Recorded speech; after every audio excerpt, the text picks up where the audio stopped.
Boa. Então, último encontro, e eu indiquei um texto, porque eu achei que eu tinha planejado já colocar arte como um dos... sempre foi um dos temas do seminário, mas é o tema que entrava de maneira lateral, e dessa vez é um texto sobre arte, que eu adoro esse texto, eu já li ele várias vezes, e acho que acho que ele tem pontos importantes aí, não só para psicanálise, como também para, inclusive, para uma visão de arte que vocês tenham, ou, enfim, queiram desenvolver um olhar, e acho que o tema aqui é olhar, né? E é bem interessante, sobre as artes contemporâneas, que eu acho que é uma das coisas mais difíceis que existe é criar uma relação com as artes contemporâneas, né? Assim, acho que é um tema legal. E o tema não é dos mais simples, é a arte e o real, e o autor é o Hal Foster, nasceu em 1955, é crítico de arte e teórico. Eu diria até que ele é um cara com uma formação absurda, né? Assim, eu até tenho uma crítica a fazer a ele, assim, ele é um cara tão erudito que ele tem um problema muito sério de compulsão de rodapé.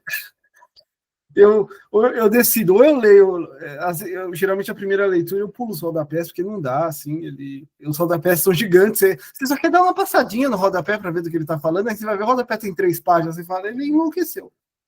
Ele tem uma compulsão, aí, uma coisa, um sintoma para ele tratar na análise dele, compulsão de fazer rodapé. Tem uma coisa interessante, porque o Hal Foster, ele é membro da revista October, nos Estados Unidos, e essa revista tem tudo a ver com Lacan, porque ela é uma das publicações que ajudou a popularizar o Lacan fora da França. É interessante isso. A gente está muito acostumado com o Brasil, onde psicanálise faz parte, em maior ou menor medida, da grade dos cursos de psicologia. É sempre bom lembrar que, fora do Brasil, psicanálise não faz parte dos cursos de psicologia. Você não tem aula sobre Freud no curso de psicologia da Alemanha. Aliás, uma vez eu estava olhando a grade do curso de psicologia, um bom curso de psicologia na Alemanha é muito comportamental, assim, sabe? Muito comportamental. E a psicanálise é uma formação, só que aqui a psicanálise está semi-regulamentada. Então tem uma formação em psicanálise oficial que custa os 2 horros de la cara, né? Assim, só a elite europeia para fazer, né? Então a psicanálise é mais distante, por exemplo, na Alemanha, que pode parecer estranho, né? Você fala, poxa, o Freud escreveu em alemão, como assim, né? Pois é. E às vezes ele é até referenciado como uma figura do passado, é interessante, assim. Enquanto no Brasil o nome do Freud ainda está vivo, às vezes você vê na mídia o Freud sendo citado quase como uma coisa assim, sabe? Foi um cara cult no passado, assim. Um cara importante para a cultura popular, mas assim, mais como um pensador do que como alguém que tem uma efetividade no mundo atual, é interessante. Na Alemanha, né? E que mais eu tinha falado? Sim, October, e nos Estados Unidos a psicanálise lacaniana não entra pelo departamento de psicologia, entra pela porta do departamento de artes. Literatura e artes. O Lacan chegou na Universidade Norte-Americana pelos críticos de arte e pelos críticos literários e pessoal do cinema. Inclusive porque eu planejava falar disso em algum momento, eu não falei, mas é uma coisa que é um tema importante. Tem um crítico importantíssimo de arte que desenvolveu um método de analisar cinema, ele desenvolveu isso vendo Lacan, e é uma teoria baseada na psicanálise lacaniana e um pouco de Arthur Serta. Então, mas foi por aí que a psicanálise entrou, e a revista October estava cheio de gente como Hal Foster, que usa a psicanálise e cita o Lacan, né? Tem também a Rosalind Krauss, que é uma das fundadoras da revista, e tem um livro dela publicado no Brasil sobre esculturas, é muito legal o livro. Não são livros de psicanálise, são livros de arte em que essas figuras da revista eles têm alguma familiaridade com a psicanálise lacaniana. Então, esse Yves Alain Bois também, que está aí na lista, o Hal Foster e o Benjamin Bullough. que é, enfim, são alguns, mas é uma lista enorme de pensadores. O Zizek chegou a escrever, publicar artigo nessa revista. Tem uma escola eslovena de psicanálise, que é o Zizek, para quem não se lembra, aquele sujeito engraçadíssimo que fica fazendo esse gesto do nariz o tempo todo. Tem a Lenka Zumbansik, que foi publicada no Brasil faz pouco tempo pela Autêntica, O que é Sexo, um livro muito legal. Eles também publicaram nessa revista. Então, é uma revista que foi interessante, que ela divulgou, ela é um dos, digamos assim, ajudou a tornar o Lacan popular, né? Lá pelos anos 80, se não me engano. Mas, enfim. E tem o Hal Foster, que está publicado no Brasil, que ao que me consta, há 3 livros, entre eles o livro que dá tema para o nosso encontro de hoje. O livro, O Retorno do Real, na verdade, é um conjunto de ensaios dessa revista, que os autores, todos eles fazem isso dessa revista. Eles publicam durante anos, aí depois de um tempo eles recolhem em formato de livro, né? E aí o Retorno do Real são artigos da revista October, que infelizmente só existe em inglês, né? Mas enfim, tem coisas publicadas, como eu disse. Yves Alain Bois, esse francês norte-americano, também tem livro no Brasil. Eu posso mandar para vocês um artigo muito legal dele depois sobre uma artista norte-americana, mas enfim, é outro tema. Ele usa Melanie Klein para compreender a artista. Pois bem, o Hal Foster, esse ensaio que eu acho denso pra caramba, eu já li ele várias vezes e sempre eu me pego parado em algum parágrafo me perguntando o que está acontecendo aqui. Ele começa, primeiro que retorno do real, eu acho interessante fazer invertido. Ele responde no final o que ele quer dizer com essa frase. No final do ensaio, ele explica por que retorno do real. Ele está dizendo que as artes tiveram um movimento de recalcar o real, e a arte contemporânea que ele vai tratar é uma arte que propõe o retorno do real. Aquilo que não é simbolizado, né, volta no real. Então, aquilo que foi oculto retorna, é o recalcado da arte. Ele tem alguma maneira isso, né? Esses artistas vão jogar com o real, no sentido lacaniano. Uma coisa interessante, ele começa falando de uma questão, eu não sei se vocês já estudaram artes plásticas ou tem alguma familiaridade, mas tem uma discussão grande das artes plásticas, que é o seguinte: nos anos 60 surgiram 2 escolas, duas fundamentais, uma é o minimalismo, vocês veem aí uma obra minimalista na tela de vocês, e a outra é a pop art, que é um dos temas do começo do artigo.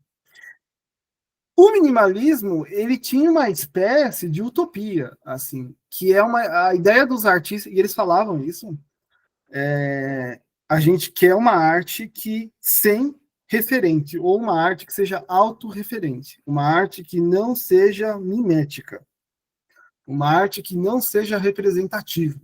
O que isso quer dizer? Se eu mostro essa tela para vocês, que é o Rafael, o casamento da Virgem Maria. Aliás, é até interessante, né, que você vê aquela história que vocês, alguns de vocês talvez conheçam. Os artistas do Renascimento, eles trabalhavam para a igreja, então o tema precisava ser da igreja, precisava ser sobre a igreja. Só que durante o trabalho, é claro que eles aproveitavam para desenvolver a técnica deles. Aí, se você tira o título desse quadro, jamais você vai pensar que é o casamento da Virgem Maria, né? Assim, porque parece tão minúsculo ali o tema, né? E tem uma questão outras questões aí. E a questão é a perspectiva. Perspectiva se eu falo para vocês assim, por exemplo, eu tenho um religioso aqui, e aí eu falo para vocês, e atrás há algumas pessoas. Mais atrás ainda existe uma espécie de edifício, certo? De um certo ponto de vista, sim, mas isso é uma ilusão, certo? O que eu estou vendo não é ninguém na frente de ninguém. Isso aqui é tinta, né? Sobre uma superfície, né? Sobre uma tela. Certo? Isso não é. Eu não estou vendo prédio, eu estou vendo tinta distribuída numa tela de maneira que pareça um prédio, ou que faça referência a um prédio. Então, isso é uma referência. Então, e aí, isso eu chamo de representação. Isso aqui que está no fundo, esse espécie de conjunto de prédio, não é um prédio, é tinta como que faz referência, que representa um prédio. E as figuras que não existe figura atrás e figura na frente. Na verdade, se eu pegar o quadro e colocar ele de lado, o que acontece? Eu vejo que, na verdade, a tinta está distribuída na mesma superfície, vocês entendem? A tinta do personagem está atrás, não está atrás, ela está na mesma superfície. Então, o artista faz de maneira que a gente tenha a impressão de estar vendo algo na frente, algo atrás, algo maior, algo menor. Isso levou um trabalho imenso de compreensão do mundo e de estudos matemáticos para eles chegarem nisso que a gente chama de perspectiva linear. A perspectiva linear só funciona se se a gente considerar o quadro como, isso disse um pensador do Renascimento, como uma janela. A pintura deve ser como uma janela. Então, só funciona se eu olhar para esse quadro como se ele fosse uma janela, a partir da qual eu vejo um casamento, pessoas e um prédio. O que isso tem de interessante? Interessante mesmo, porque o Lacan ele usava isso para falar da fantasia. A fantasia que a gente atravessa no final da análise, o Lacan fala que ele compara isso à perspectiva. De maneira que isso é interessante, né? Se vocês, eu acho que isso ajuda a gente a situar um pouco a teoria nas nossas cabeças, né? O modo como a tela tá, como a tinta está distribuída, cria efeito e dinâmica, e movimento, e distância, e proximidade. Da mesma forma que um analisante chega e te narra uma história, e ele está em determinada relação com os personagens da sua história. E às vezes a tentativa da análise é mostrar que isso é um quadro. Eu quero dizer, é um quadro como isso é uma construção. Vamos desconstruir esse sintoma, né? Digamos assim. Vamos repensar como você construiu essa perspectiva, esse quadro, essa tela, essa fantasia, como ela está construída, que lugar você se deu nessa tela.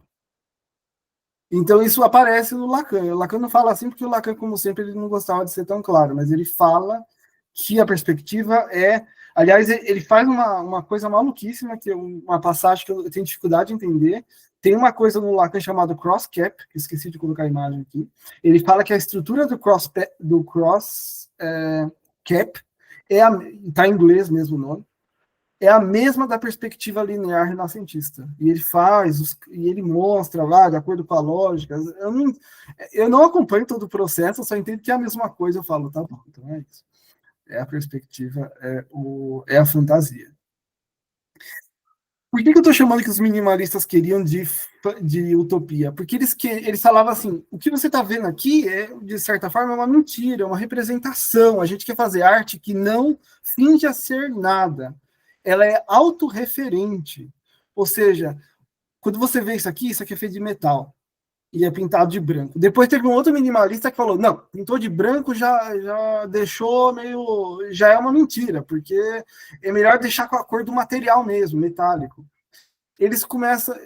ele vai parecer um pouco surtado, você fala assim, vocês vão achar que é um caso, vocês estão ouvindo um caso de psicose, né?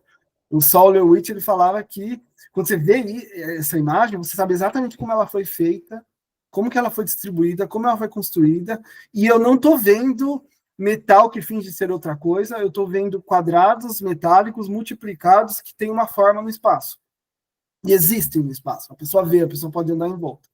Já aqui, se eu olhar atrás da tela, não tem nada, certo? Aliás, o Lacan tem essa imagem bonita, né? Que ele fala o real em relação à fantasia. Ele fala no buraco na parede, e o que a gente faz é como se a gente colocasse uma tela, e a tela tem que ser uma tela renascentista, porque tem que ter o lance da perspectiva. A gente cobre o buraco, o furo, o real, com a fantasia. Assim, a gente tampa, né? Aquilo recobre aquilo que é impronunciável. Né?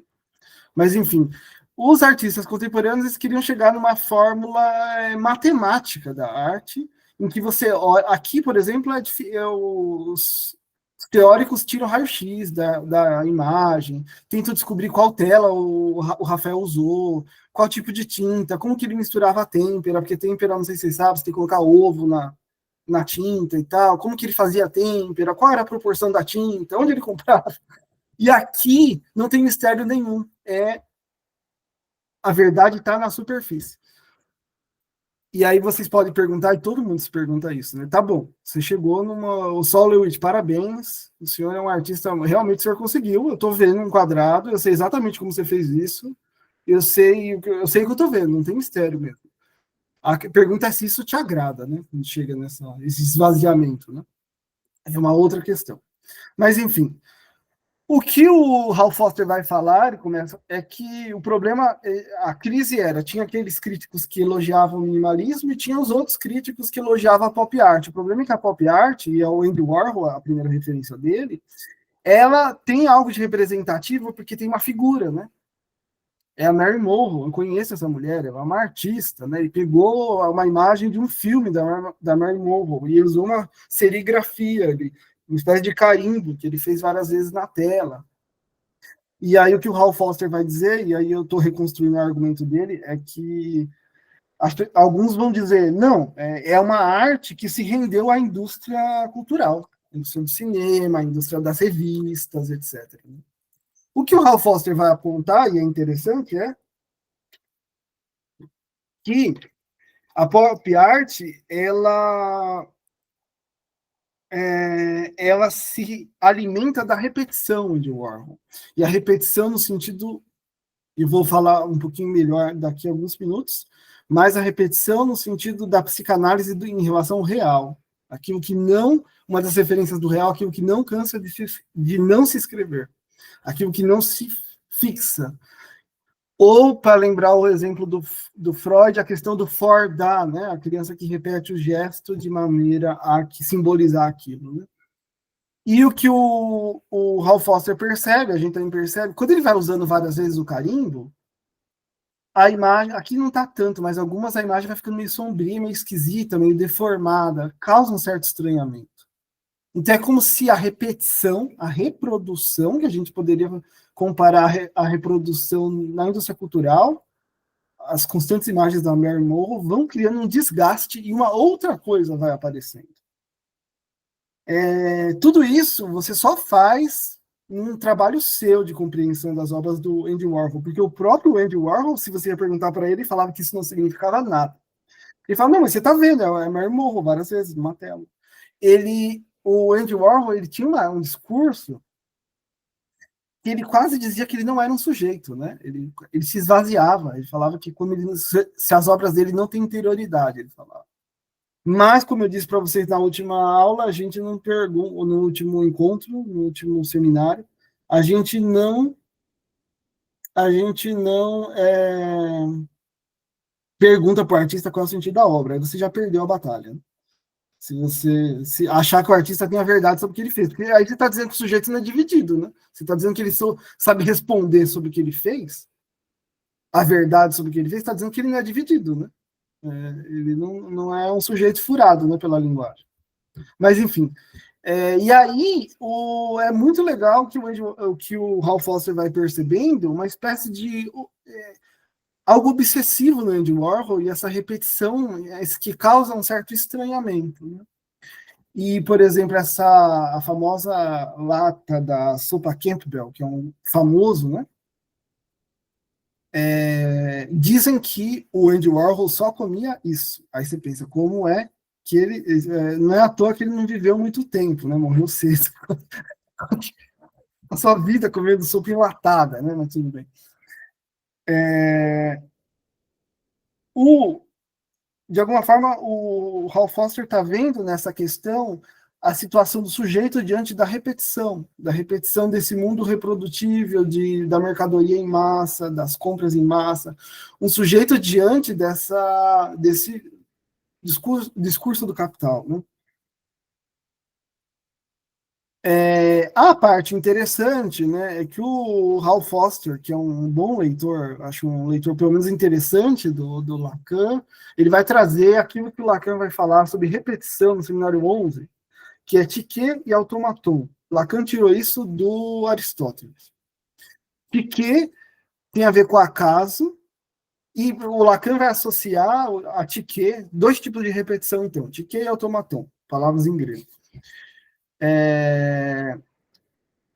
O automaton é a repetição da cadeia significante. É aquilo que sempre volta, os significantes que voltam, né? Mas já a tique é a repetição do traumático, é aquela repetição que não se fixa no inconsciente, não é simbolizável. O Lacan vai usar vai falar várias vezes do real como aquilo que não cansa de não se escrever. Ele também vai dizer que é um encontro, essa construção, encontro sempre faltoso. Porque você nunca encontra o real no sentido de que o real é absorvido. Você encontra o real e perde ele de novo, vocês entendem? Você nunca encontra o real, você nunca abraça o real, né? Talvez um psicótico abraça o real, mas a gente sabe que não dá certo, né? Então, o que o Ralph Foster vai dizer é que nesses quadros o que vai acontecer é uma repetição, mas que vai gerando uma outra coisa que vai se deslocar dali, um real. Né? Acho que está no título do trabalho, né? É o real. E aí ele vai dar um exemplo de um Andy Warhol que a gente conhece menos, que é o Andy Warhol dos acidentes. Então, por exemplo, isso aqui ele pegou uma imagem eu não coloquei muito grande, esse nosso encontro aqui já está bastante espetacular em cenas bizarras, nos slides estão cheios, mas já temos o suficiente. Tem uma pessoa morta ali que ele pegou do jornal, né? E ele colou isso várias vezes na tela, né? E aí, reparem que ele cola em algumas vezes e algumas vezes ele não cola, né? E ao mesmo tempo, como ele usa a mesma serigrafia, a imagem vai ficando esquálida, vai ficando esbranquiçada, né? Então, nesse sentido, é isso que o Ralph Walker está querendo dizer. O automaton, o hábito a questão de ficar se repetindo e ao mesmo tempo algo não se fixa, né? E tem os espaços em branco. É o real enquanto traumático. Outra referência do Lacan. Lacan que adorava jogos de palavras, né? Então, em francês a gente diz traumatique, né? Traumático. E aí o Lacan tem a palavra buraco em francês que se diz trou. E aí o Lacan faz o jogo, o real é traumatique. O real e aí é uma brincadeira com buraco e traumático. O real faz buraco no simbólico. E aí, de alguma maneira, essa arte, para o Ralph Foster, tem algo disso. Esse acidente com consequências mortais, ele não se fixa, né? Tem algo dele que se desprende. Esse quadro é bem grande. Cadê? Tá aqui. Só para vocês terem uma ideia. E ele tem essa. É interessante. Tá vendo essa parte preta? Faz parte do quadro. Ele coloca uma parte preta do lado. O que é bem interessante. Né? Bem interessante, principalmente, como eu disse para vocês, para pensar um pouco como se representa o real na arte, né? O que lugar tem o real na arte, né? E talvez uma possibilidade, né? Repetição, repetição, repetição, furo, o escuro, né? Aquilo que não se fixa. Esse esquema é um esquema difícil do Lacan, tá no seminário 11 também, e o que a gente pode aprender dele é o seguinte, o Lacan ele vai desnaturalizar a questão do olhar, porque ele diz, e isso está aqui também, por exemplo, a gente entende que a gente entende às vezes o olhar como os artistas do Renascimento. Eu olho um objeto e eu vejo o objeto. E o objeto tem a ver com a luz e tal. Então eu sou um sujeito consciente que olha para um objeto e para um autor do Renascimento, assim, para um artista, eu vejo aquele objeto, eu compreendo aquele objeto. Aliás, é interessante como a palavra ver, até na nossa cultura popular, está ligado ao ter certeza, né? Eu vi o que você fez. Quer dizer, eu sei absolutamente. Se eu vi, quer dizer que eu sei exatamente, né? Eu acho interessante isso quando a gente pensa no futebol e no VAR, né? Não, que agora as dúvidas vão ser sanadas, né? Agora a gente tem o VAR, e tem imagem que você vê de todos os ângulos e cada ângulo parece uma coisa, né? Aí fala, não, mas se você for bem, foi pênalti sim, você tem que olhar na velocidade correta, em câmera lenta, não tem a força. Ah, não, mas quando eu coloco mais rápido, aí eu só tenho daquele ângulo, eu não vejo, parece que só foi não foi nada. Mas aqui, etc. Aqui, olha, se eu olho por esse ângulo, parece que ele jogou o corpo contra o outro. Então, é engraçado, de certa forma, mesmo na nossa cultura, o olhar, o ver, ele está em questão, mas a gente não tem isso consciente. Para o Lacan, ele estava colocando assim, gente, não é assim que a gente se olha, o objeto olhar não se forma assim. O Lacan vai dizer que entre o sujeito que olha, que é dividido, e o objeto que é olhado, a imagem não é um encontro de dois, mas também é aquela mesma ideia que o Lacan fala em relação à linguagem. Lacan fala que entre duas pessoas, onde há dois, nunca há só dois, há três, porque entre dois sujeitos há a linguagem. Entre um sujeito que olha e o que é visto, também tem uma linguagem. Não existe uma conexão direta entre o ver e ser visto, por exemplo. Tem alguma coisa entre. E aí o Lacan vai dizer que a imagem se forma entre o observador e o observado. E não só, e é interessante isso. Quando você vai no museu, o que você pensa? Eu vou para ver quadros. O Lacan coloca isso, e outros críticos de arte já falaram isso. Você também é perturbado pelo quadro. Então, tem artista que fala assim, de certa forma, o quadro também te olha. É uma forma metafórica de dizer que quando você olha para um quadro, o quadro te perturba. O quadro é uma alteridade, não é um objeto em relação a você, é uma alteridade, e ele retorna contra você, te perturba ou te incomoda. Então, vocês entendem? Não é só o olhar, ele não é o. Tem uma frase do Lacan que está lá no Outros Escritos, no ensaio que ele escreveu em homenagem, a pior homenagem do mundo, mas ao Merleau-Ponty. Merleau-Ponty é um filósofo e teórico das artes. É engraçado que é uma homenagem, o Merleau-Ponty tinha morrido, mas o Lacan faz umas críticas, né? Falando, é a pior homenagem do mundo, né? Ele homenageia o colega dizendo que ele estava errado na teoria dele. Mas o que o Lacan fala é: os olhos servem para não ver. O Lacan usa essa frase. No sentido de que nós dois olhamos para um objeto, a gente vê a mesma coisa? A gente apreende o que a gente vê?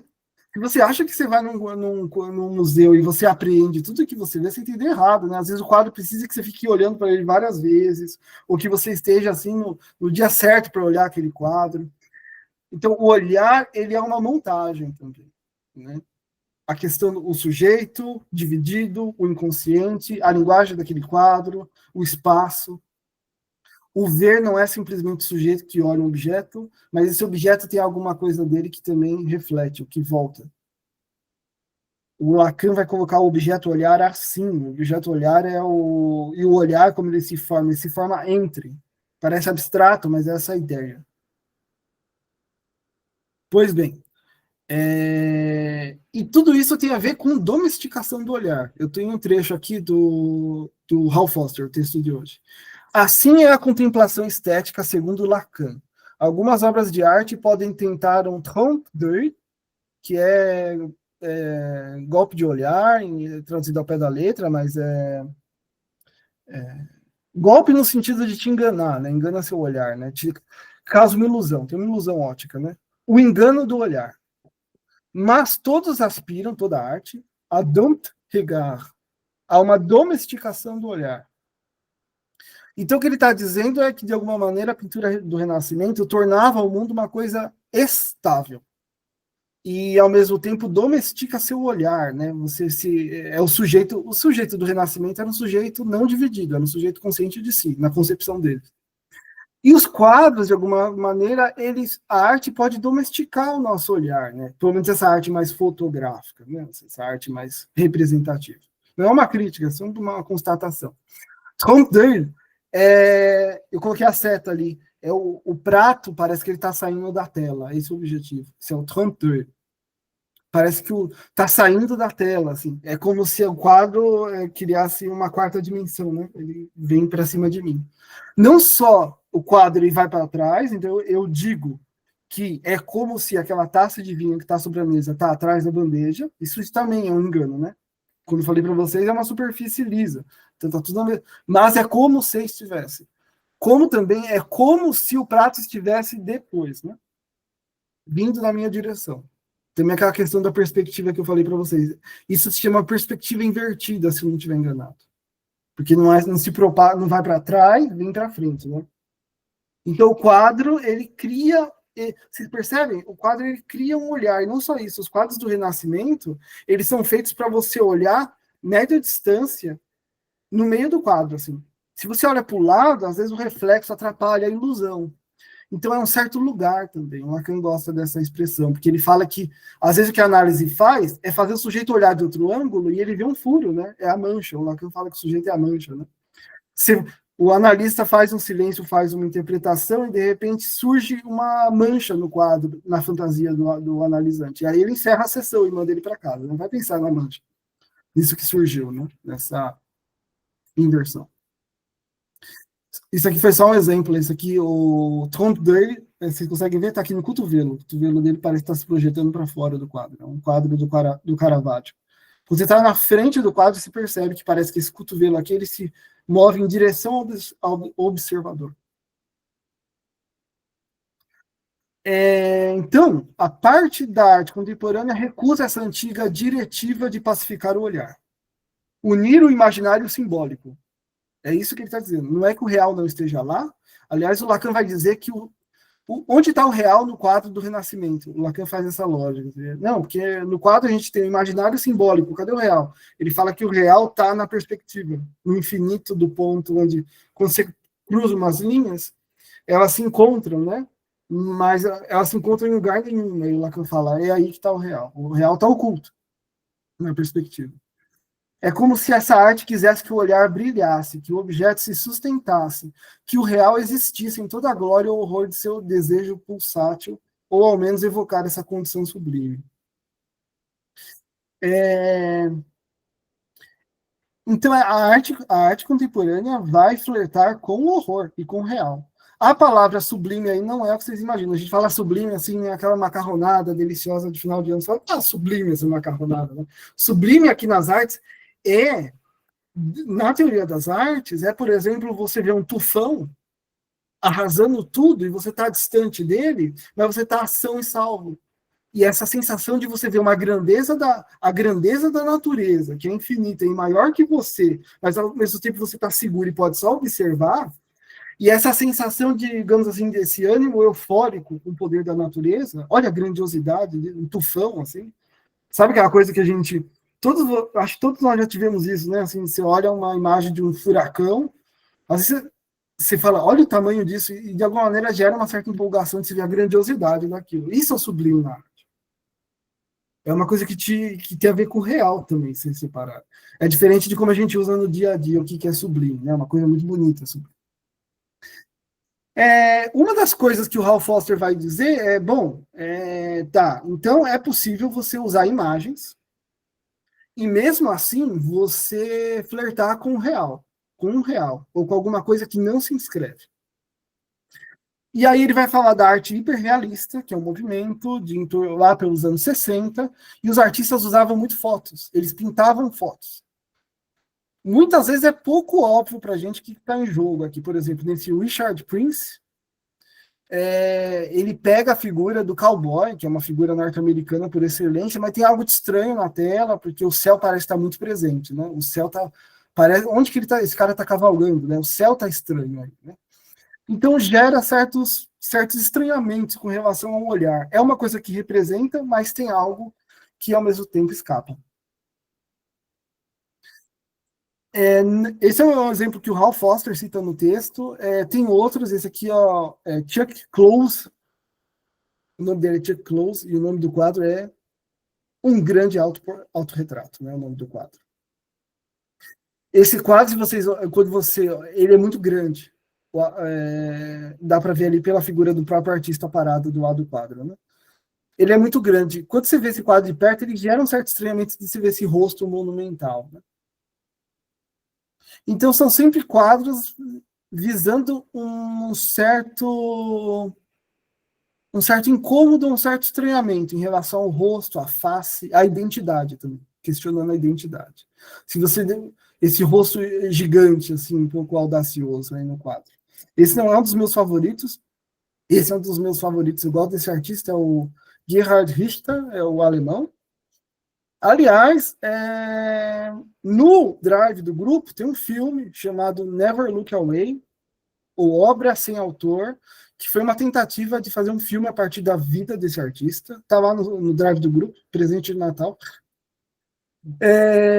Deu um problema porque o diretor depois ele brigou com o Gerhard Richter, e aí depois o filme não pôde sair, que era uma biografia fílmica. Eles brigaram, mas o filme acabou saindo, é uma parte da vida desse artista, Eu deixo o link para vocês, mas já está no Drive já e acho que está com legenda. Se não tiver, eu acrescento lá. E deu uma briga e acabou que o filme aparece como uma obra sem autor. Né? O que o Richter faz? Ele pinta fotos pequenas, fotos não artísticas, fotos caseiras em grande formato. E ele, vocês percebem que tem uma coisa estranha se movendo? Tem algo dessa foto que está se desmanchando, parece que a foto está em movimento. Ele pintava a tela e aparentemente ele passava o pincel seco enquanto o quadro ainda está úmido. E aí perde os contornos e fica essa coisa meio um pouco borrada. O que tem de interessante nesse quadro? Ele só fica interessante, eu acho, quando você sabe os contornos dele. O bebê é o próprio Richter, quando era criança, a foto real. E a tia, Tante Mariana, é a tia Mariane. Tia Mariane, ela foi morta durante o regime nazista. Ela era psicótica e ela foi morta... a eutanásia, né? Vocês sabem que a gente sempre lembra dos judeus, mas as primeiras experiências nazistas foram com alas psiquiátricas, né? Pessoas com síndrome de Down, depressivos também, assim. Na época eram tidos como depressivos, mas como era essa depressão, às vezes a pessoa que tentou se suicidar, por exemplo, ia parar no hospital psiquiátrico. Os nazistas começaram o processo deles de limpeza genética, eliminando alas psiquiátricas, os psicóticos, né, assim.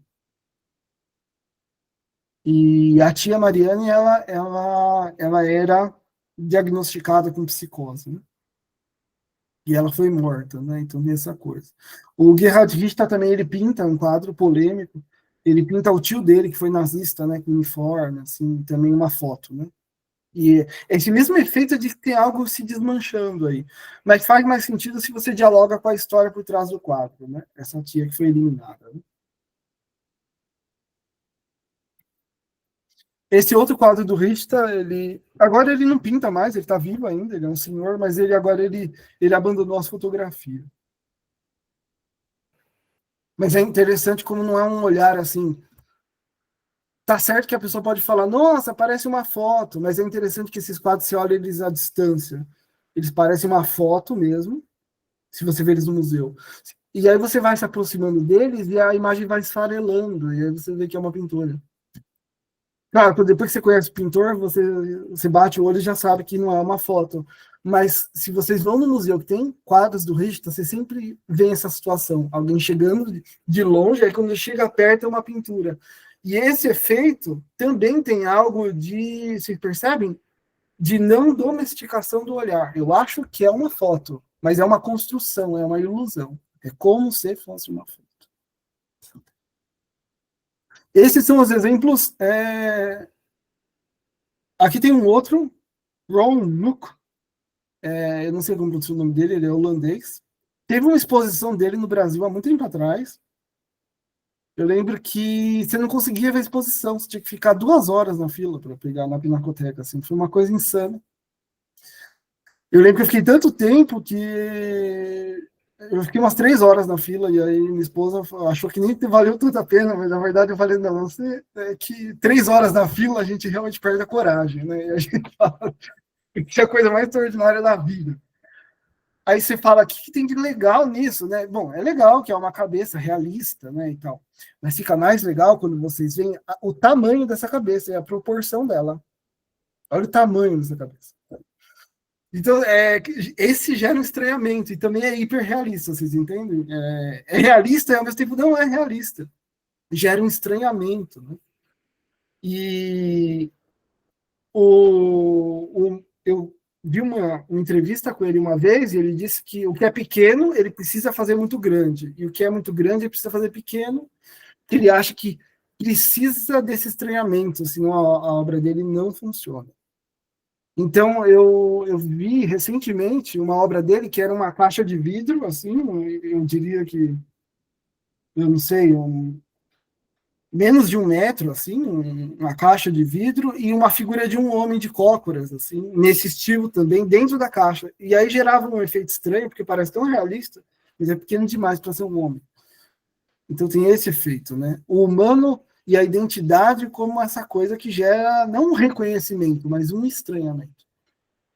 Tem um outro dele aqui que é interessante, um bebê gigantesco, e o nome da obra é uma menina. It's a Girl. Esse é o nome desse quadro. Esse, se vocês olharem aqui atrás, vocês vão ver aqui essa parede, vocês imaginam que ela tem uns 3, 4 metros de altura. Aí vocês vão ter noção do tamanho desse bebê. Ele fica sozinho na sala, não cabe mais nada.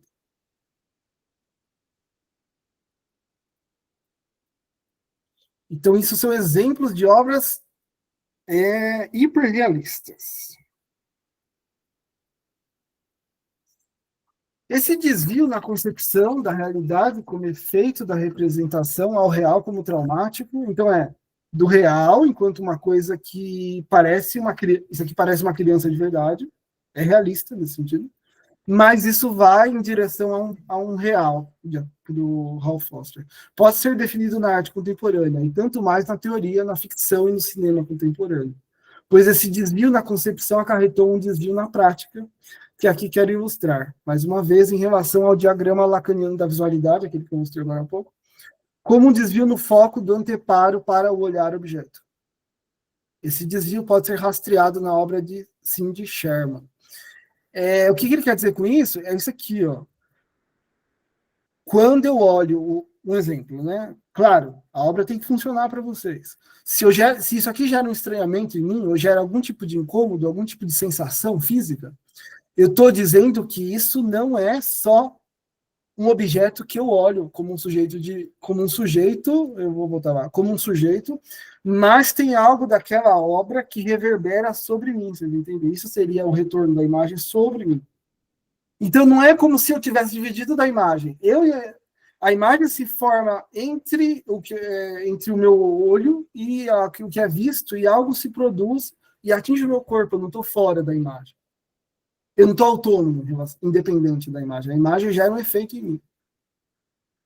Essa é um pouco a ideia do que ele está chamando aqui. E ele vai falar da Cindy Sherman, que é uma artista, tem livros dela, assim, é uma artista que eu não gosto de ver antes de dormir, porque senão eu tenho um pesadelo. Eu acho um pouco perturbador as coisas que ela faz. É simplesmente ela se fantasia, para quem lê o texto deve ter visto, ela se fantasia, ela veste roupas e tal, só que às vezes ela veste umas coisas meio deformadas, assim, e dá uma vibe ruim, mas é ótimo. Sherman captura a lacuna entre as imagens do corpo. O Ralph Foster está pensando no real, no imaginário, né? A imagem de um corpo. O que é um corpo? Né? Você tem uma certa ideia estabelecida. O que ele vai dizer é que as imagens que a Cindy Sherman produz gera um desconforto e um estranhamento em relação à imagem. E o imaginário, se vocês lembrarem, o imaginário, ele tem que eliminar o furo do real. Né? Mas aqui é um imaginário que traz o real junto.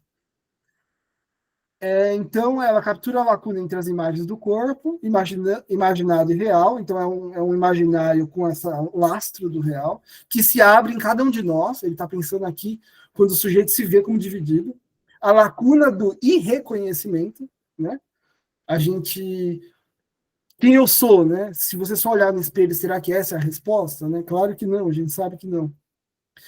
E aí ele fala como essa indústria da moda, na verdade, ela produz um estranhamento. E a Cindy Sherman, ela é uma artista feminista e as obras dela vão abordar coisas como o lugar da mulher, os ideais de beleza da indústria da moda e das revistas, da arte e da cultura. E aí ela faz... Só que ela cria esses estranhamentos do tipo imitar quadros, Caravaggio de um lado, Cindy Sherman do outro. A mulher é um camaleão. Tem vários desses de dona de casa. Alguns são mais... Parece que às vezes alguém está gritando com ela. E se eu não me engano, tem um que ela parece que ela... se eu não estiver enganado, minha memória não estiver me enganando, tem um que a figura da mulher parece que ela levou um tapa, né? Ela está com o rosto marcado, assim, tem a questão da violência doméstica e tal. Ou a questão do absoluto estranhamento em relação à maternidade. Esse, por exemplo, eu acho perturbador. Esse seio de plástico, esse bebê que se vê que não é real. A maternidade não como uma coisa natural, mas como uma coisa estranha, parece, nos quadros da Cindy Sherman. Como uma construção, não algo natural. Isso, essa terrível, né? Uma figura, ela parecendo uma figura de capa de revista da Califórnia, né? Do Texas, né? Pelo chapéu, né? Uma coisa meio texana e ao mesmo tempo muito artificial, essa natureza ali atrás meio borrada, né? Tem algo de extremamente falso, né? Extremamente falso até a imagem, é extremamente real, né? Que é uma, você vê que é artista. Esse terrível, né? Assim, essa figura que está totalmente hiper bronzeada, parece que ela está quase, né? Vira irreal, né? Assim, o corpo como algo estranho, não algo com o que eu me identifico, mas algo que me causa um estranhamento, um mal-estar. E a Cindy Sherman leva isso a os limites do horror, por exemplo, isso aqui que é um cadáver. É um cadáver.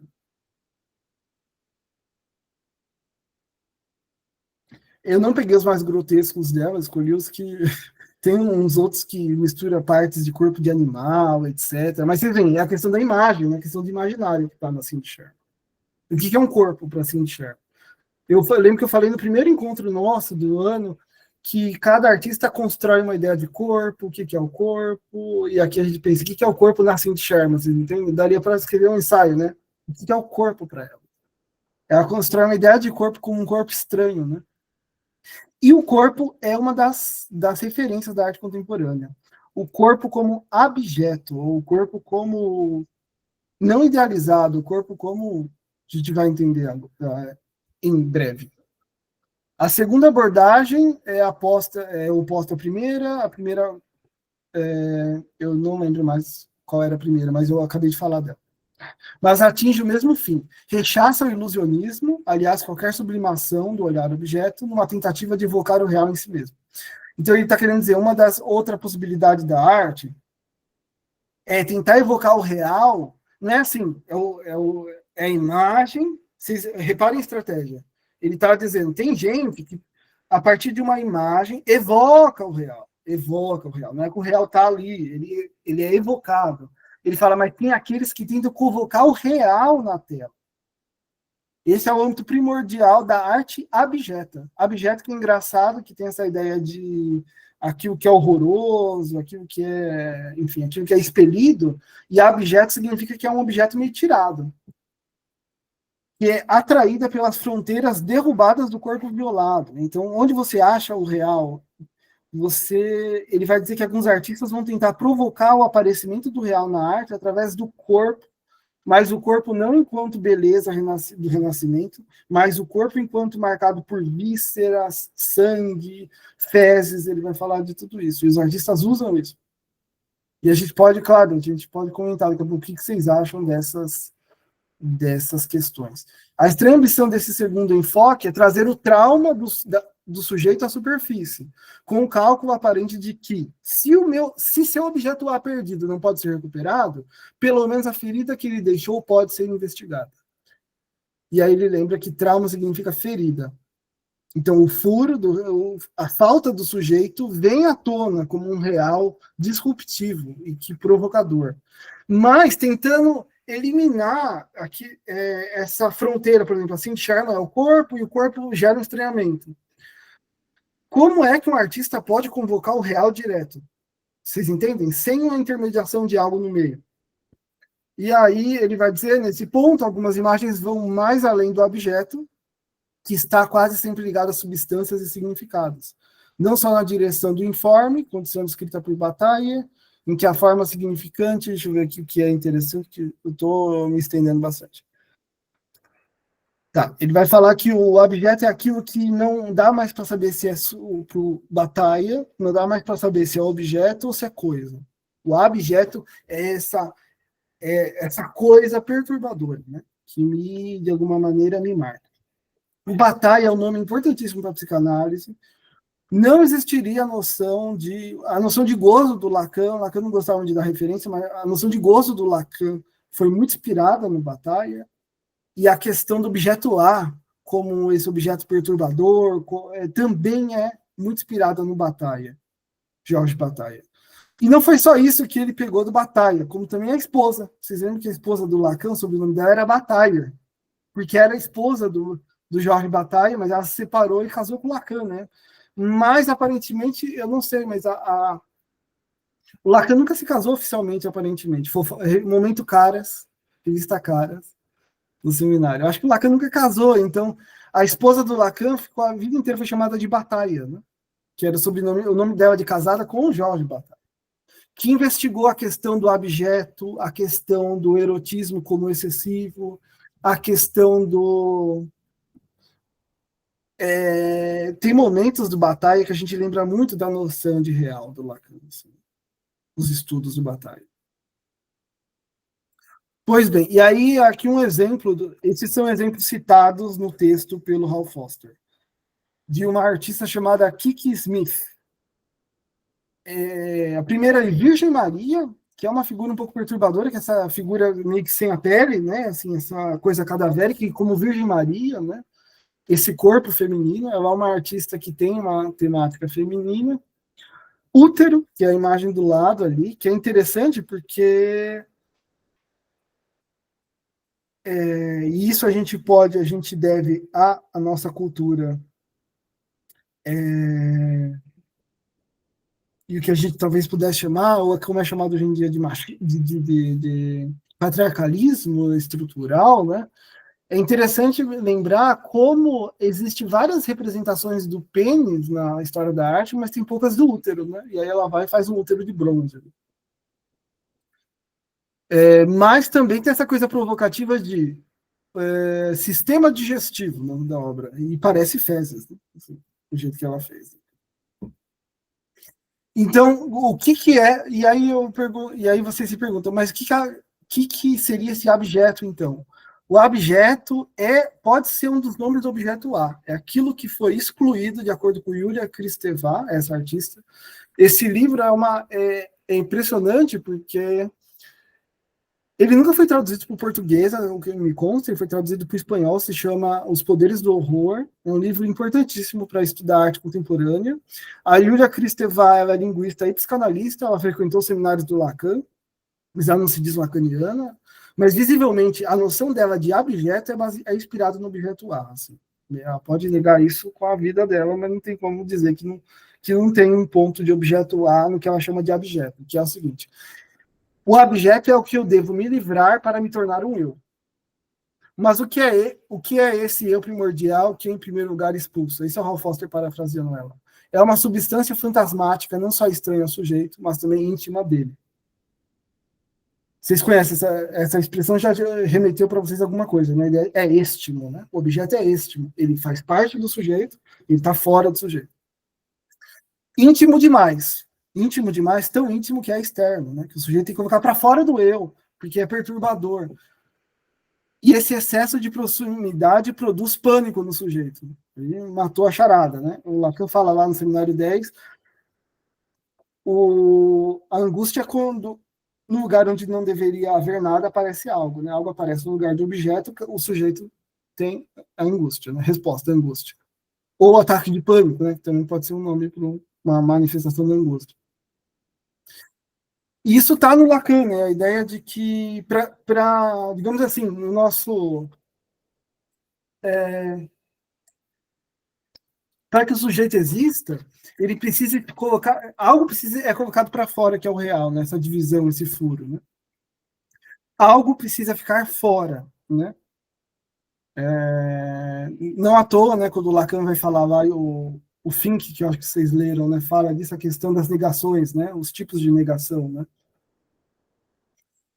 E então ela vai dizer que o abjeto é aquilo que o sujeito precisou colocar para fora.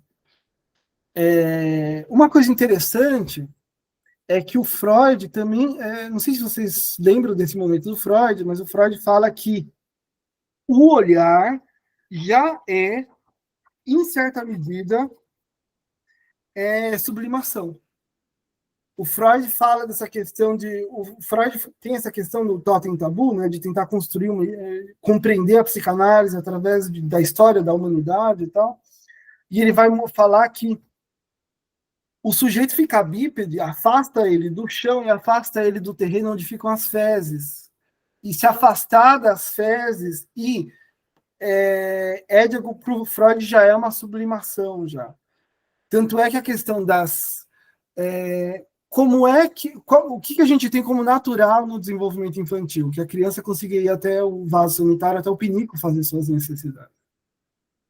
Então, isso é entrar na cultura, de certa forma. E Freud vai falar disso. Entrar na cultura, se separar desses excrementos, se separar daquilo que o corpo produz.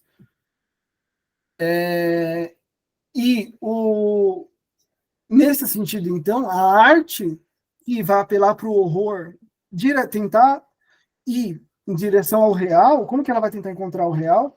Fazendo com que venham à tona fezes, sangue, vísceras, aquilo que o corpo deveria ter deixado fora. Essa é a lógica. Aquilo que deveria ter ficado fora. Depois, ouvindo dúvidas no meu comentário, vocês me falam. E essa tela é engraçada. Eu fico imaginando, né? Você estava lá com seu filho em casa, fala, vou levar a criança no museu, né? Para a criança desenvolver gosto pelas artes, cultura, só fica vendo besteira na internet. Aí o seu filho para na frente de uma tela e vira para você e fala: ô mãe, por que aquele quadro chama Sêmen e Sangue? E aí a mãe se vê numa situação difícil de ter que esclarecer que, em teoria, esse quadro foi feito com sêmen e sangue. É verdade? Não sei. Não sei se alguém fez teste de DNA, mas esse artista chama André Serrano e ele usa sangue, fezes e urina para fazer as telas dele. O Hal Foster, ele coloca em xeque se essa tentativa excessiva de produzir choque, de trazer aquilo que foi recalcado, de trazer aquilo que tem que ficar fora, se isso não seria problemático, não cria uma espécie de. A gente fica, como dizer. É tanto choque que a gente leva no museu que tem uma hora que nada mais choca, né? E vira uma coisa vazia, né? Você está tão chocado o tempo inteiro, você fala, pô, esse cara aqui vai usar sangue, fezes, o outro ali usa urina. Você fala, poxa, já entendi já, né? Mas e aí, né? Mas é interessante isso. Não é que isso é o real num quadro, o Ralph Foster não está dizendo isso, ele está dizendo é a tentativa de evocar o real diretamente. Se a gente pensar que isso aqui é abjeto, é nojento, né, repulsivo. Eu tenho umas coisas interessantes também, porque o que acontece? Eu estou dizendo aqui, um artista que produz telas com o seu sangue, ele está querendo eliminar a questão das tintas, é como se ele quisesse se confundir com a sua obra, né?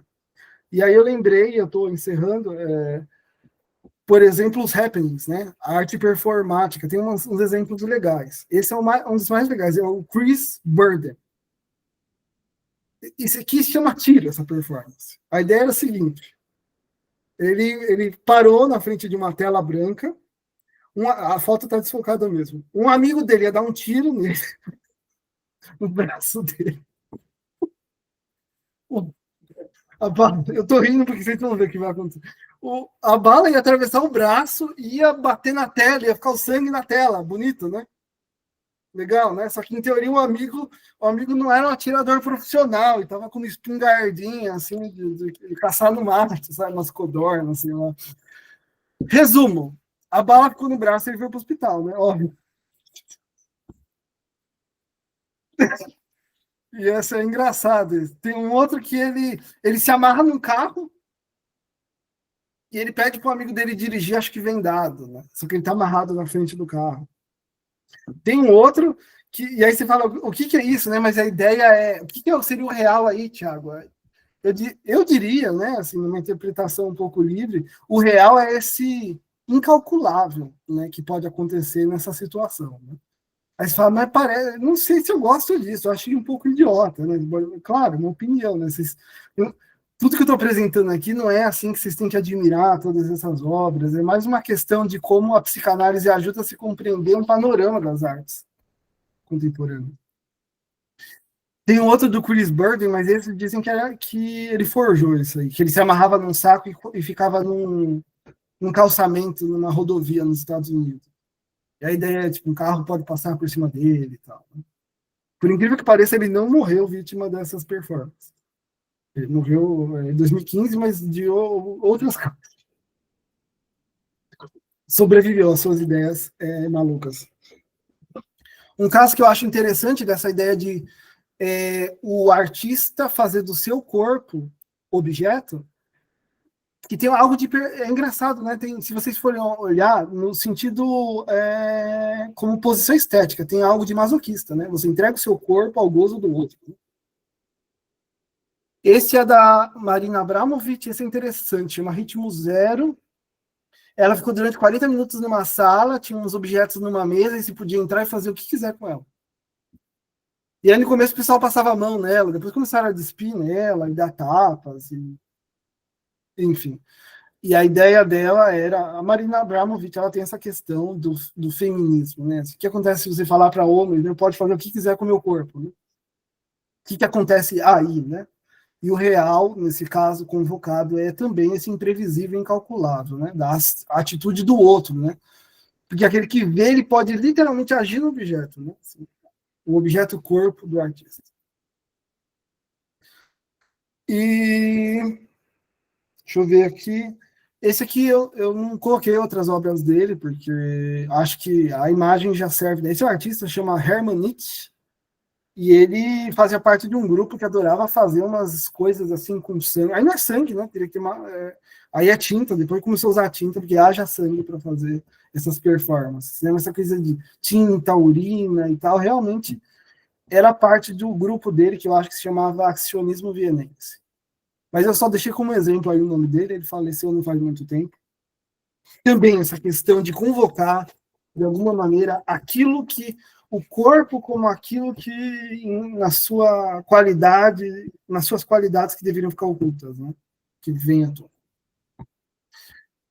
Isso não é uma leitura completa do Hal Foster, mas acho que é a leitura, era a leitura que eu tinha para hoje, para apresentar para vocês. Comentários, reclamações, quem quer ir no museu agora, ver uns quadros aí de sangues e coisas e que tais.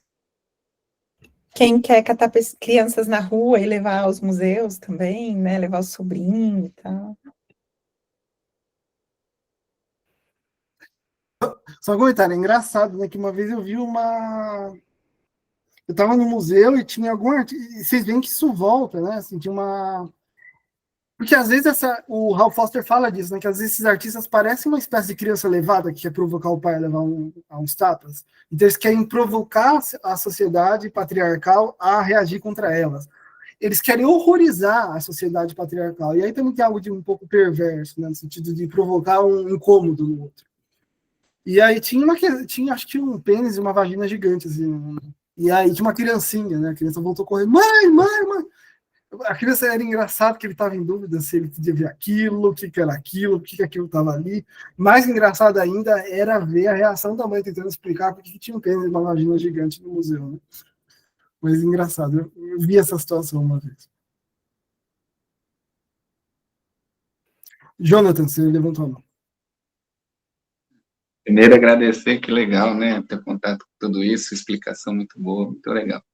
Mas a minha questão é assim, quando, nessa perspectiva de tentar apresentar o real de alguma forma, nessas últimas imagens que você está mostrando do Chris Burger, né? Porque, veja, isso é montado, então já se sabe que vai acontecer algo, né?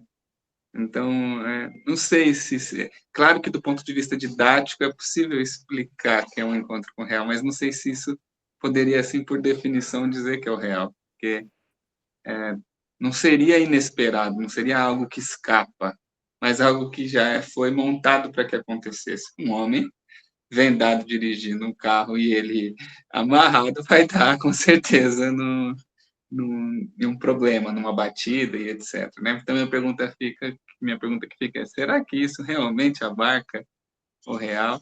Do ponto de vista didático, acho que sim, mas não sei se, do ponto de vista assim, do conceito, a gente poderia caminhar, não sei. O que vocês acham? O que você acha também, Tiago? O Ralph Foster, eu acho que nesse sentido ele é didático, ele fala que o encontro é sempre faltoso, então não é que eles encontram o real. E esses artistas nem usariam esse nome, né? Não é, eles estão fazendo referência ao Lacan. Mas a questão é a seguinte, e eu te explico já. Por exemplo, você tem que usar como paradigma a própria história da arte. O Caravaggio, ele não pintava nada sem estar com o objeto diante dele. Vocês sabiam disso? Ele não pintava nada de cabeças, nada. Tanto é que tem uma igreja específica que tem um afresco dele, e tem uma chave na igreja que tem mais de 500 anos.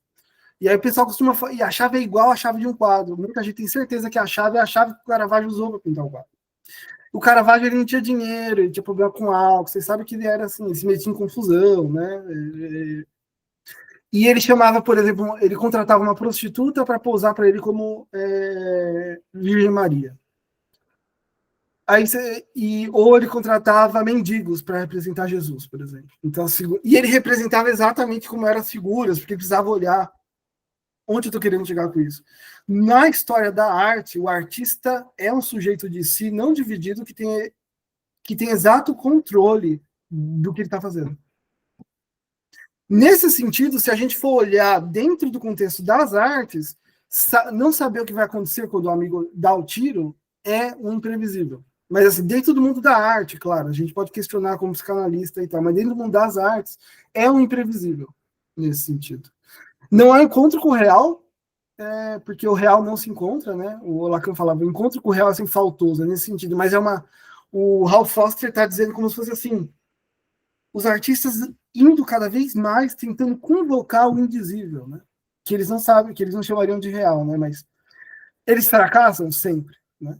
Não seria diferente, né? Talvez o melhor encontro com o real seja o desses todos, se a gente for para pensar nessa lógica, seja o Andy Warhol lá, que cena do acidente, cena do acidente, cena do acidente, de repente tudo escuro. Né? Talvez o escuro ali seja melhor, seja o mais próximo do real, mais escuro, né?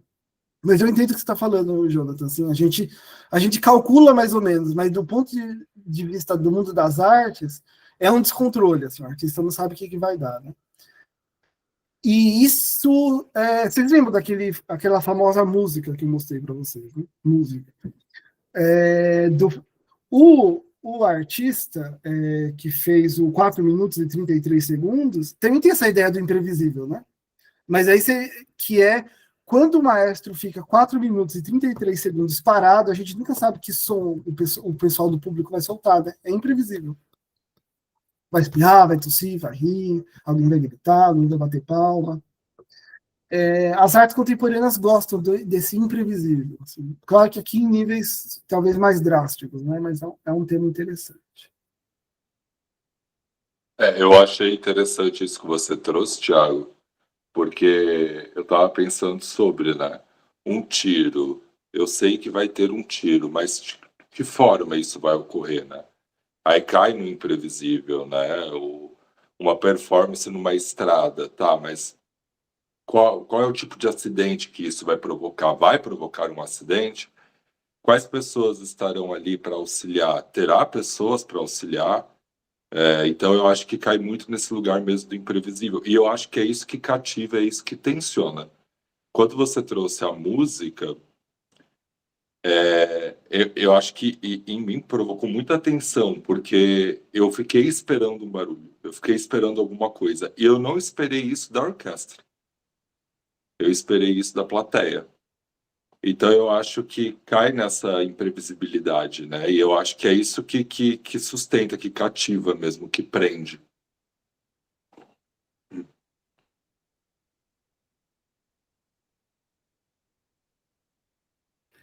Aliás, a Marina Abramovic tem uma, não sei se vocês já viram, eu posso mandar o vídeo.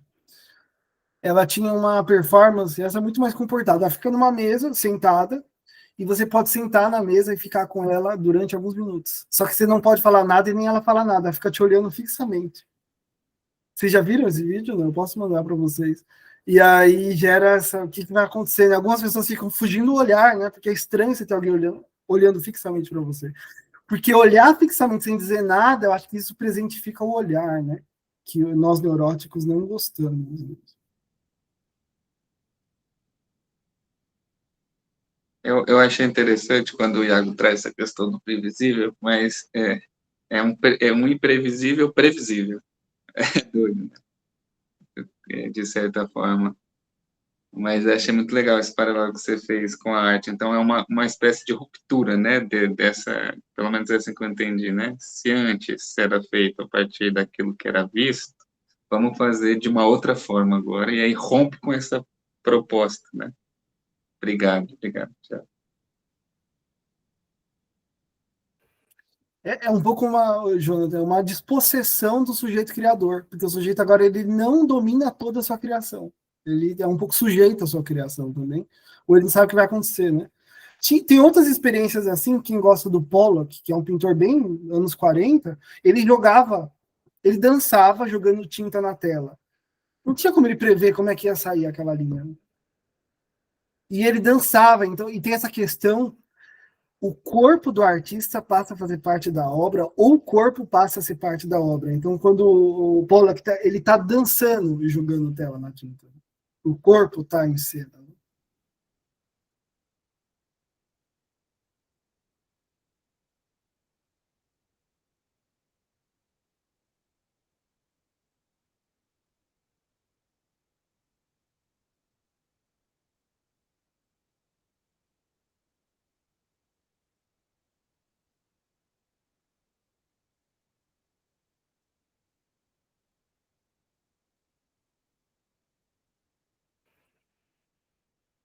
Alguma dúvida também sobre que eu coloquei um monte de questões aqui, né? O texto eu acho, quando eu crescer eu queria ser inteligente como Ralph Foster. Assim. Quantidade de referências de coisa que ele domina, assim. Ele tem um livro sobre arquitetura também muito legal. Ele é uma figura realmente fora da curva.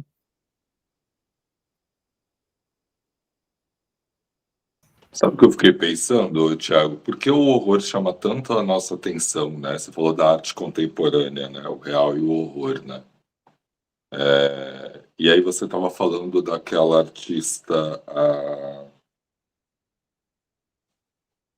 Eu até estava pesquisando aqui ela, a Cindy Sherman, e de como aquilo te causa desconforto, né?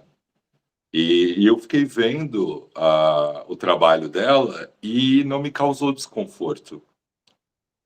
Eu me senti extremamente atraído pelas imagens. E eu comecei a procurar imagens mais grotescas mesmo, para ver até onde ela ia. Então, isso me chamou a atenção, né? Como o horror desperta sensações diferentes em nós, né?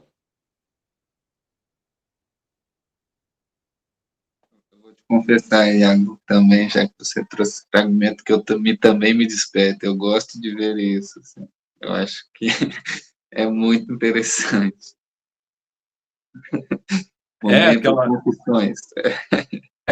Né, Jota? Aquela questão, tipo, ver até onde essa pessoa vai, né? Até onde ela consegue externalizar isso, mostrar isso. Eu comecei a procurar aqui para ver... para tentar me chocar, de certa forma, entende? Você já assistiu aquela série Hannibal? A série que ele começa a empilhar corpos e fazer isso.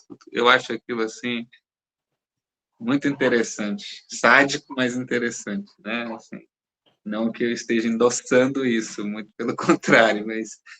Não, claro, Júlio. Não precisa se defender, Jô. Só porque a pessoa fala, adoro o Marquês de Sade, você já foi, né? Pois Vocês já leram Marquês de Sade, mas assim... Mas eu acho que tem uma relação interessante com a lei, sabe? Esse também tensionamento com a lei. E a própria... não é bem curiosidade, mas esse envolvimento, às vezes, das crianças com o que é do horror também, com os desenhos de terror, com os desenhos de corpos, às vezes mutilação, e então tem algo assim já muito infantil, sabe, dessa relação com a lei, que aí a gente vai para as histórias de, enfim, criminais, né? E ouve podcasts sobre assassinatos, investigações, enfim. Vocês falaram da lei, é interessante. Tem uma obra que eu não coloquei, porque é uma obra brasileira e que não é uma referência do Ralph Foster, mas vocês conhecem a Adriana Varejão? Tem uma tela dela aqui que eu coloquei. ela cria, tem essa questão dos azulejos, e aí ela coloca uma questão meio, o azulejo se torna um corpo, né? E fazendo referência, aqui a referência é muito clara, ela coloca a questão da violência colonial, etc. O sangue durante o Brasil colônia e tal, e a violência, né? Uma artista brasileira, talvez uma das mais famosas aí pelo mundo, produzindo e tal. William, vai lá.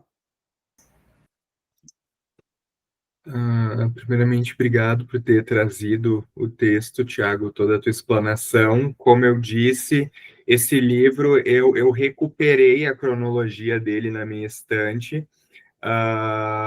Eu estive na Bienal de 2023 em São Paulo e foi no mesmo período eu estive na Bienal que rolou a Feira do Livro da USP. Então, eu comprei o livro muito baratinho, bem legal, mas ele estava há 2 anos no plástico na minha estante, porque eu fui na Bienal mês passado, que foi onde eu tive a oportunidade de chamar o Jonathan para a gente beber, comer alguma coisa e conversar. Então, obrigado, porque tu me ajudou a iniciar o Hal Foster. Tem 2 coisas que me chamaram a atenção no texto, e que uma delas é bem no texto e outra é um pensamento meu, que tu acabou não falando, acho que inclusive porque está muito mais na nota de rodapé do que no próprio texto. Mas é quando ele fala, né, do atavismo, desse primitivismo da paranoia, que está envolvido na pulsão escópica, o olhar e o ser olhado. Isso me chamou muito a atenção e eu fiquei pensando naquela... Já que o texto fala muito sobre ilusões, sobre a ilusão, ou talvez mais do que ilusão, a sensação de que as pessoas têm, de que a gente tem, de que os retratos, o olhar deles sempre nos acompanha, que é essa sensação muito comum que as pessoas descrevem nos museus, nas galerias, nos museus de cera, aquela sensação desconfortável de que o olho do quadro tá te seguindo, e me remeteu muito a isso quando fala ali o atavismo da paranoia, né? Não sei o que vocês pensam sobre isso. E uma outra coisa que eu pensei é que esse livro ele foi publicado, eu pesquisei lá nos Estados Unidos nos anos 90, aí metade dos anos 90, e ele fala do cadáver, né? Como essa categoria que ela supera a do racismo, a da homofobia, né? Ali esses vários medos. Eu fiquei pensando como a nossa cultura ia a cultura pop, especialmente a norte-americana e europeia, a partir dos anos 2000, a gente se centra muito em 2 ondas de criaturas do sobrenatural, que é o vampiro e o zumbi, que são cadáveres, são mortos-vivos. Então, bem interessante aí, porque parece que o Hal Foster ele já prevê uma tendência aí de como o cadáver seria importante não só no circuito das artes ditas eruditas e tal, nesse circuito específico de arte, mas na própria arte popular, na arte pop, esse espraiamento, né? A gente teve aí no início dos anos 2000 uma onda de vampiros e depois, 2010 em diante, uma onda de zumbis. Eu fico pensando o que vai vir na sequência. Qual que é o próximo cadáver que vai tomar aí as nossas telas?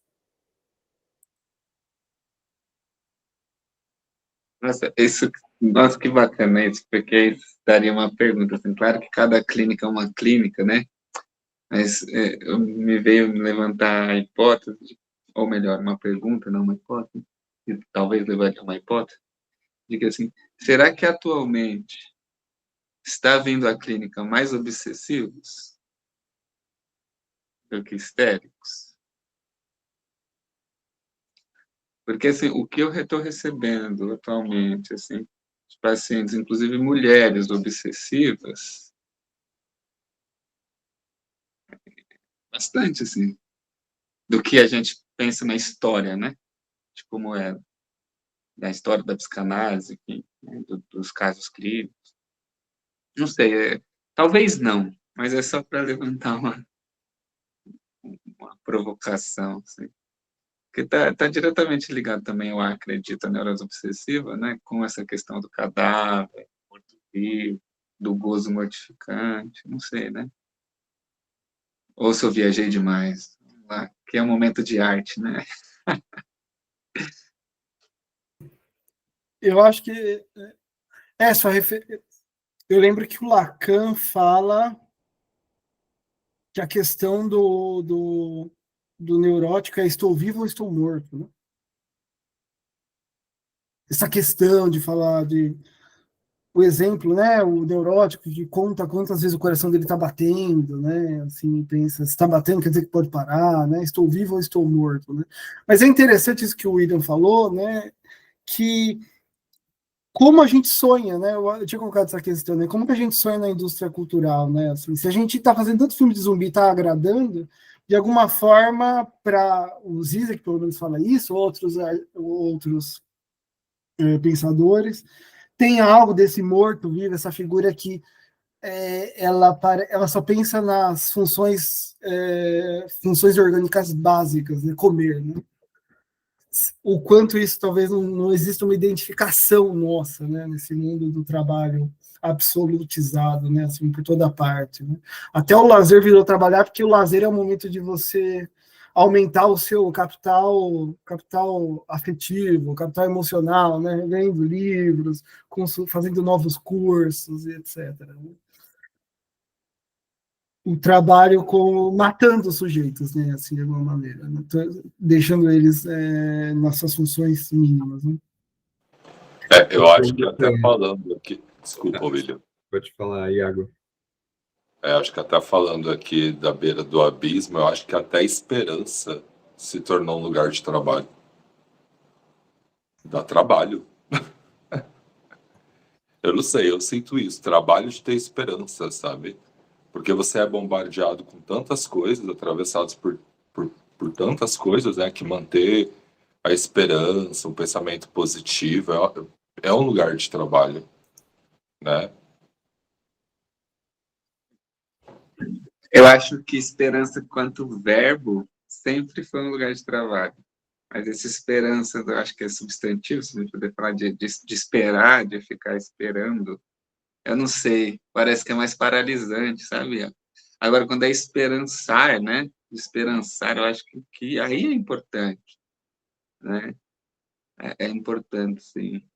Agora, uma coisa que fica também, talvez que vai um pouco na linha que você está dizendo, para mim, é essa questão do ócio criativo, que eu acho terrível isso.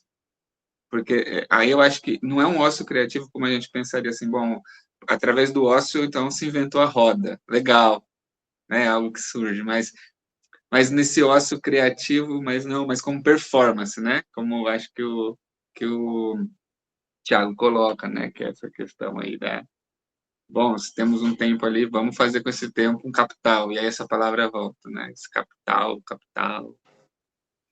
que é um grande problema. Jonathan, talvez tu note essa prevalência porque a obsessão ela é clássico do sistema econômico que a gente vive, do discurso neoliberal, os imperativos de gozo, imperativos do superego. Eu acho que tem tudo a ver com a nossa forma de organização econômica, essa prevalência, ou não sei, talvez um aumento da obsessão.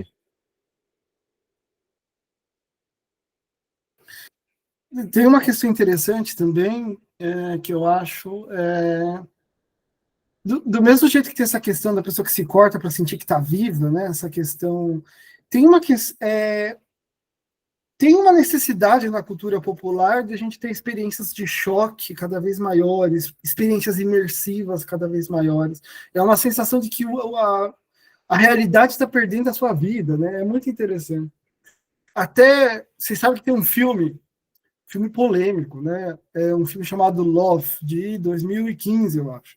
O filme ficou famoso aí porque tentou elevar o obsceno ao grau maior, né? Então tem essa cena em que os atores tinham que fazer sexo real na frente das câmeras e tinha essa cena bizarra, né? Eu acho que eu já vi vários comentários sobre isso.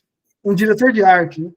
De colocar uma câmera dentro da vagina da personagem, a gente vê o pênis entrando dentro da vagina, assim, e você pensa assim, mas qual que é o limite dessa buscar mostrar o não mostrável, choque atrás de choque, né? É óbvio que tem uma questão muito terrível, né?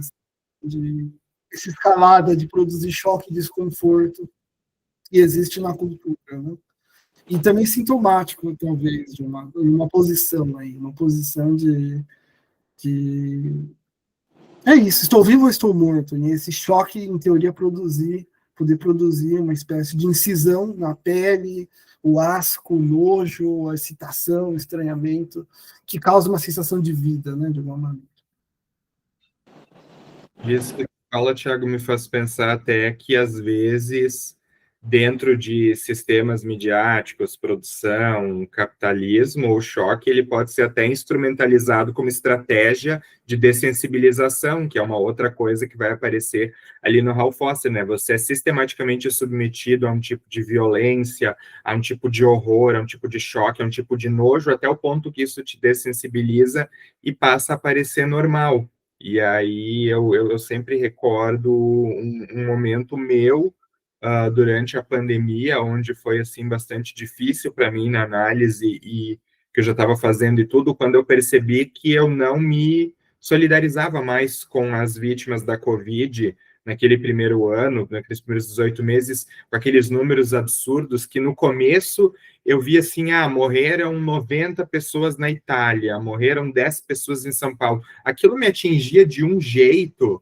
Um ano depois estava morrendo 3.000 conterrâneos brasileiros meus e eu olhava aquilo enquanto eu comia o meu jantar, enquanto eu comia ali um doce, como se aquilo não fosse nada. Eu pensei, peraí, esse excesso ele dessensibiliza a gente, sabe? Ser exposto cotidianamente à tragédia, era bom ter a dimensão daquilo para se proteger, mas eu pensei, por outro lado, isso aqui está tirando a minha capacidade de ser afetado por isso, quase como se fosse meio que uma defesa. Depois eu comecei a tentar ver, racionalizar contra o choque diário, que era pensar, poxa, 5.000 pessoas, 10.000 pessoas morreram no mundo hoje por causa de algo que daqui a pouco pode me atingir. Eu posso estar nessa estatística amanhã. Então, isso agora que você falou me lembrou bastante disso, assim, desse momento particular. Legal, William. Agatha. Oi, gente.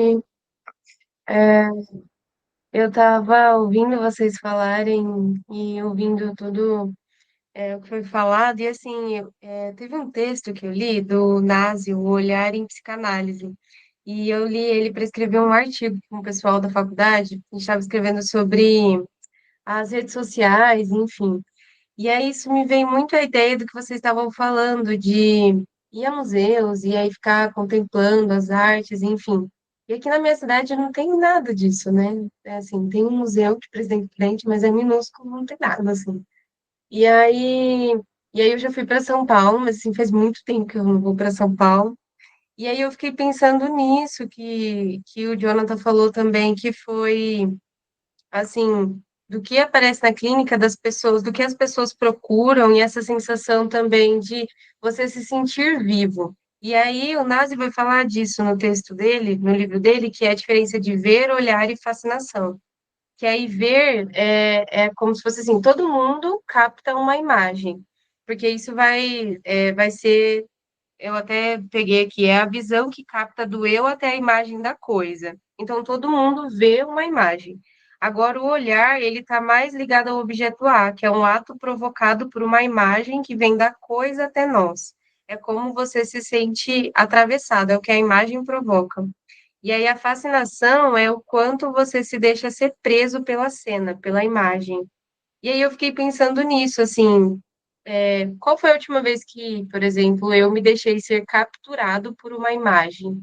Porque aí a gente, por exemplo, se a gente vai para o TikTok ou para as redes sociais, você vê uma coisa, tipo, no máximo curte e passa para outra. Tipo, não tem essa contemplação que a gente estava fazendo aqui agora, do tipo, você olhar algo e você ser capturado por aquilo. E aí talvez por isso que tenha essa sensação de eu preciso fazer uma coisa muito louca na minha vida para sentir que eu existo, para sentir que eu vivi.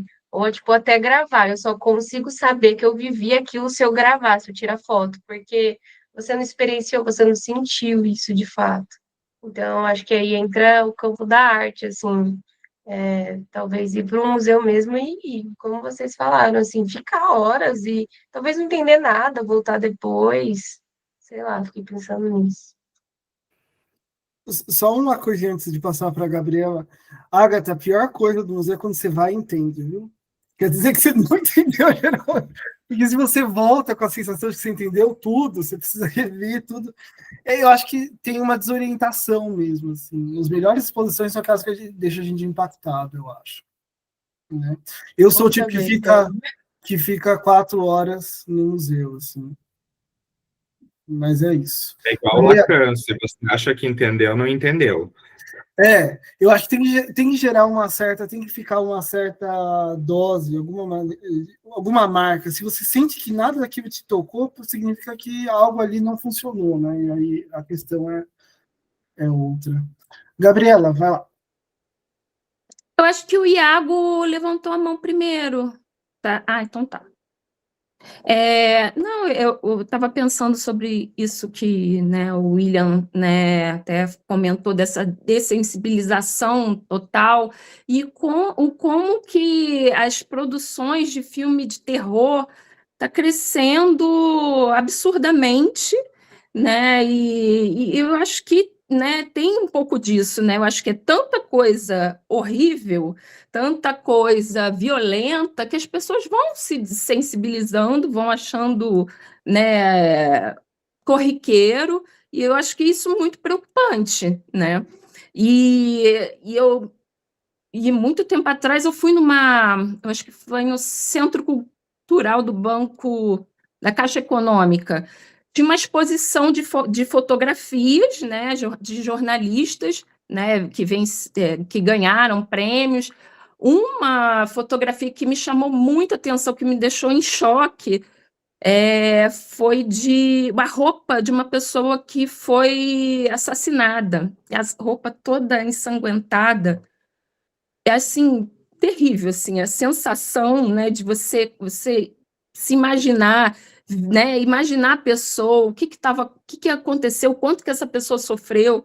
Eu achei assim, muito impactante, né, essa exposição, né, saí de lá meio bem atordoada, né, e outra exposição que me causou, assim, até um certo cansaço, até uma professora, né, na época da UFRJ, ela comentou que, olha, é normal ir nessa exposição e se sentir mal, né, depois, que foi do Museu do Inconsciente, da Anísia da Silveira, que ela, aí, assim, fiquei lá o dia inteiro, vendo todas as obras, ainda tinha uma parte de filmagem, nossa, eu saí, assim, esgotada, né, e aí a professora falando, que você está tendo contato com o inconsciente a céu aberto, né? Que é toda uma tentativa, né? Esses quadros, essas obras, é uma tentativa que o psicótico tem de se organizar. Então, assim, é muito forte.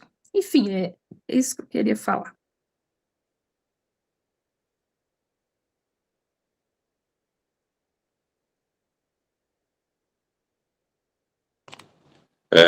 O que a Gabriela falou realmente, eu ia até trazer esse ponto, né, dos filmes de terror, né, de como o choque também é instrumentalizado nas campanhas de marketing para cativar, para gerar lucro, né? Então, filmes como A Substância, um exemplo, né? O marketing mostrando a reação das pessoas no cinema, né? E aí você vai para filmes mais trashes, como Terrifier lá, aquele palhaço que vai dilacerando as pessoas no filme, enfim. Então, assim, eu acho que o que o William também falou dessa falta de sensibilização, né? Eu acho que cai muito numa normalização de algo que deveria ser um absurdo, né? E eu acho que William, eu acho que a gente ainda está na era dos zumbis. Eu acho que a gente vive numa grande zumbilândia, assim, sabe? Porque se você for ver hoje, por causa das redes sociais, por causa de tanta coisa que acontece, nós somos jogados mesmo e talvez em funções mais simplistas, orgânicas, né? As coisas vão passando ao nosso redor e a gente às vezes fica, né? Diante da pandemia, uma parte da população normalizou aquilo, uma parte da população não viu que aquilo era um absurdo, né? E ainda não vê como um absurdo. Então eu acho que a gente está vivendo ainda numa zumbilândia ainda. Vamos ver qual vai ser o próximo.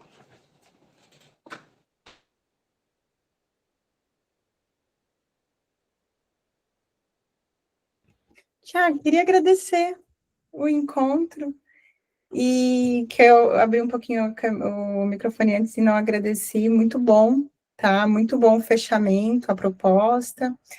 E ali só colaborando um pouco com relação ao que estavam discutindo, né? Eu acho que tem uma virada nos anos 2000, sabe? Aonde se começa a testar esse horror, principalmente no cinema. Eu acho que começaria dali a refletir como que, né, surge os filmes que pelo menos eu lembro depois, né, de na adolescência ir pesquisar filmes chocantes para assistir, aí tem a lista, né? Aí tu tinha não sei, aqueles filmes do Lars, tinha Irreversível, aí tem o do que eu já não lembro o nome, mas era que o cara costurava a boca no ânus da outra pessoa, Centopeia Humana, isso. Então, tipo, é interessante a virada dos anos 2000, o que parece que surge, né, do ponto de vista de mercado e do ponto de vista social, né, sim, entrelaça, né, mas do sintoma individual para o sintoma de mercado também. Então, é interessante. Mas, Thiago, muito legal, tá? Toda a proposta do ano todo, tá? De verdade. Obrigado, Fernanda, e obrigado a todos que estão aqui, pela presença, pelos debates divertidos, por topar as propostas de filmes e de tudo mais. Foi muito enriquecedor. Foi bom mesmo. Agradecer a todos vocês. Arrasou, Thiago. Foi muito incrível, de verdade. Obrigado. Obrigado, Thiago. Imagina. Obrigado Falou. para Obrigado a todo vocês. mundo. Cuidem-se, boas festas. Boas Bom festas. descanso a todos. Obrigada, Abraço, boas galera. festas a todos. Boas festas, gente. Tchau, tchau. Tchau, Abração. tchau. Beijo, Tchau, tchau. tchau, gente. Tchau, tchau.